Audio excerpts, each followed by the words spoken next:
राधे राधे दोस्तों, स्वागत है आपका हमारे YouTube चैनल भक्ति की शक्ति ज्ञान के साथ में। दोस्तों, आज की इस वीडियो में हम आपको एक पुजारी और एक राजा की रोचक कहानी बताएंगे।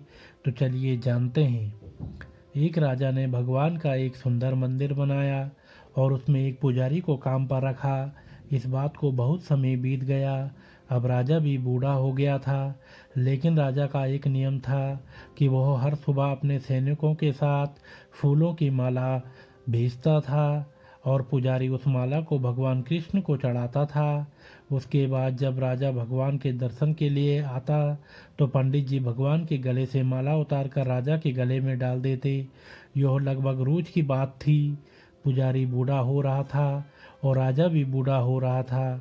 एक दिन राजा की तबीयत खराब होने पर राजा ने सिपाही के हाथों पुष्पमाला भेजी और सिपाहियों से कहा कि पंडित जी को कह देना कि आज हमारी तबीयत ठीक नहीं है, आज हमारा इंतजार न करें क्योंकि हम आज नहीं आ पाएंगे।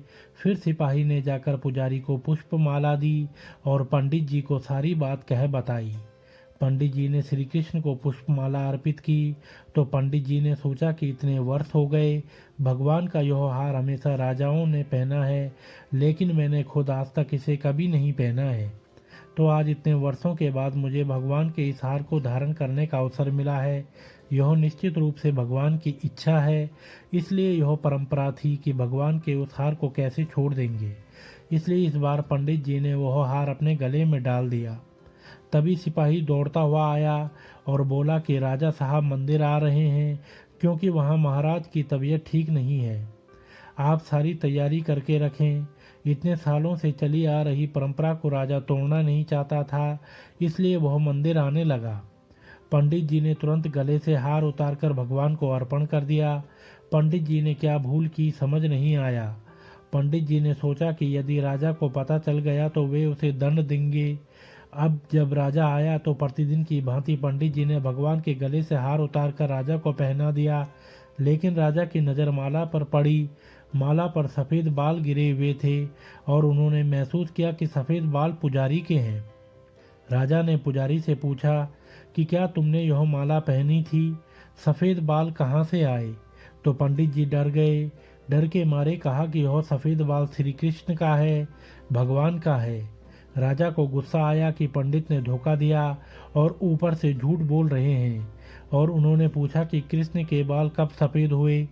ठीक है, कोई नहीं, मैं कल सुबह के समय आऊँगा, फिर देखूँगा श्री कृष्ण के बाल सफ़ेद हुए हैं या नहीं। और यह याद रखना पंडित, अगर बाल सफ़ेद नहीं काले हुए तो इस फरेब के लिए तुम्हें फांसी पर लटका दिया जाएगा। राजा नाराज होकर चले गए और इधर पंडित जी को अपनी मृत्यु दिखाई देने लगी। उन्होंने भगवान कृष्ण को प्रणाम किया और कहा कि भगवान मुझे क्षमा करें, मुझे लोभ हुआ और सोचा कि यह माला मैं भी पहन लूं। भगवान मुझे बचा लो, नहीं तो कल मैं निश्चित रूप से राजा के हाथों मारा जाऊंगा। पंडित पूरी रात भगवान से प्रार्थना करता रहा, रोता रहा। अगली सुबह राजा श्रृंगार के समय आया और राजा ने पंडित से कहा कि पंडित मुकुट उतार दे, मैं बांके बिहारी के बाल देखना चाहता हूँ। पंडित जी ने घबराकर मुकुट हटा दिया और मुकुट उतारते ही राजा के होश उड़ गए। कृष्ण की मूर्ति के सफ़ेद बाल थे, लेकिन राजा को लगा कि पुजारी फिर से चाल चल रहा है। क्या उसने अपनी जान बचाने के लिए उसने बाल रंगे थे?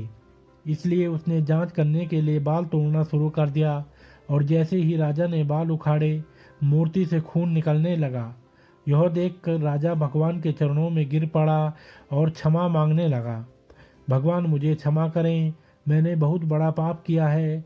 मैं सही और गलत को भूलकर संदेह से इतना अंधा हो गया हूँ। तभी मूर्ति से आवाज़ आई, राजा आप मुझे केवल मूर्ति ही समझते हैं, इसलिए आज तक मैं केवल आपके लिए मूर्ति हूँ। लेकिन इस पुजारी को मुझ में भगवान दिखा तो मुझे उसकी जान बचाने के लिए अपने बाल सफ़ेद करने पड़े। उसके बाद राजा को अपनी गलती का पछतावा हुआ, लेकिन अब कुछ नहीं किया जा सकता। इसलिए कहा जाता है कि पत्थर में भी खुदा होता है।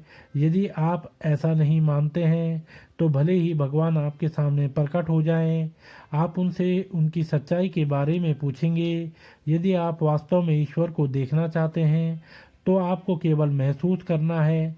परमेश्वर पर बिना शर्त विश्वास रखें और बिना किसी रुकावट के अपना काम करते रहें। सर्वशक्तिमान आपको निश्चित रूप से अपना फल देंगे। तो दोस्तों, अगर आपको यह वीडियो पसंद आया हो तो आप हमारे चैनल को लाइक, कमेंट, शेयर, सब्सक्राइब अवश्य करें और बेल आइकन दबाना ना भूलें, जिससे हमारी आने वाली सभी वीडियोस की नोटिफिकेशंस आप तक सही समय से पहुंचती रहेंगी। अपना प्यार और स्नेह हमारे ऊपर ऐसे ही बनाए रखें।